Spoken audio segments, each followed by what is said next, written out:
រីងងឹនថាដូចជីវិតក្នុងនៅក្នុងភាពអង្ការសេរីភាពនៅឯណាដូចចិត្តខ្ញុំស្នេហ៍ថាត្រូវការពន្លឺព្រះអង្គដីស្រឡាញ់របស់ទ្រង់បានរំដោះខ្ញុំឲ្យមានសេរីភាពដួងចិត្តខ្ញុំនឹងស្នេហ៍ថាព្រះសង្ឃគ្រប់ខ្ញុំអស្ចារ្យទ្រង់មាននាមថាយេស៊ូព្រះអង្គជាព្រះដ៏ពិតជាអង្គសាររុងរឿងជាងចាននៅទ្វីបលោកកាទ្រង់ជាសាសនឹងក្រោកឡើងហើយស្រែកប្រកាសថាព្រះយើងមានជ័យជុំនេះ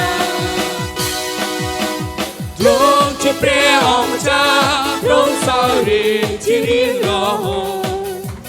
ខ្ញុំនឹងជៀងពីក្តីស្រឡាញ់ព្រះអង្គអស់មួយជីវិតទ្រង់ជាព្រះអង្គម្ចាស់ទ្រង់សោយរាជជារៀងរហូតខ្ញុំនឹងជៀងពីក្តីស្រឡាញ់ព្រះអង្គអស់មួយជីវិត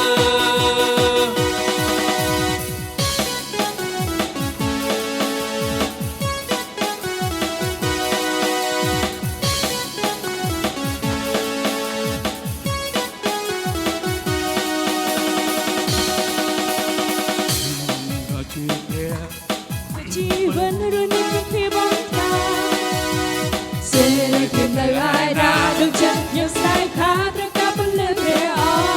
ង្គដីស្រឡាញ់របស់ទ្រង់បានរំដោះខ្ញុំឲ្យមានសេរីភាពព្រះចិត្តខ្ញុំនឹងស្នេហ៍ថាដោយសង្ឃខ្ញុំទ្រង់អស្ចារ្យក្នុងនាមថាយេស៊ូព្រះអង្គជាព្រះដ៏ពិតជាអង្គសង្ឃដ៏រុងរឿងជាម្ចាស់នៃទ្វីបលោកកាទ្រង់ជាសាសនឹងក្រោកឡើងហើយស្រែកប្រកាសថាព្រះយើងមានជ័យជុំនេះ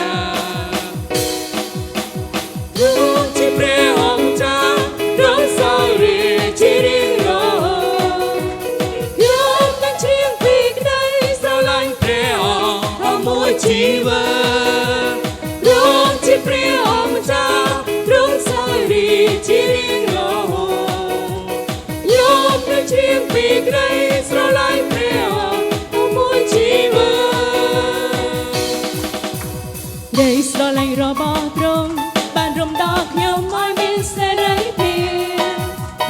ដួងចិត្តខ្ញុំនឹងស្រែកថាព្រះសង្ឃគ្រប់ខ្ញុំអស្ចារ្យទ្រង់មាននាមថាយេស៊ូព្រះអង្គជាព្រះដ៏ពិតជាអង្គសង្ឃដ៏រុងរឿងជាម្ចាស់នៃភាពលោកកាទ្រង់ជាសាសនឹងក្រោកឡើងហើយស្រែកប្រកាសថាព្រះយើងមានជ័យជុំនេះទ្រង់ជាព្រះអង្គម្ចាស់ទ្រង់សោយរាជជារៀងរហូតខ្ញុំនឹងជៀងពីក្តីស្រឡាញ់ព្រះអង្គអស់មួយជីវិតទ្រង់ជាព្រះអង្គម្ចាស់ទ្រង់សោយរាជជារៀងរហូតខ្ញុំនឹងជៀងពីក្តីស្រឡាញ់ព្រះអង្គអស់មួយជីវិត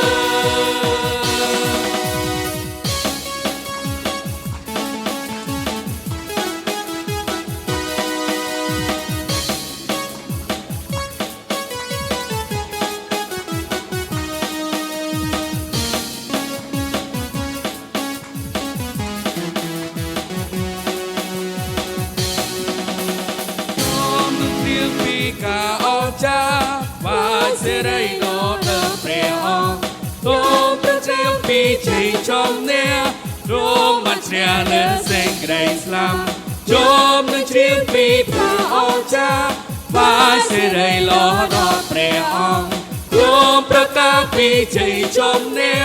បានជ្រះលើសេចក្តីស្លាប់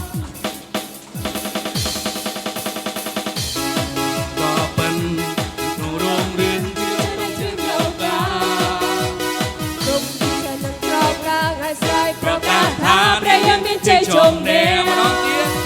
ព្រះអង្គជាព្រះដ៏ពិតជាអង្គសង្ឃដ៏រុងរឿងជាម្ចាស់នៃទ្វីបលោកកាទ្រង់ជាសាសនឹងក្រោកឡើងហើយស្រែកប្រកាសថាព្រះយើងមានជ័យជុំនេះទ្រង់ជាព្រះអង្គម្ចាស់ទ្រង់សោយរាជជារៀង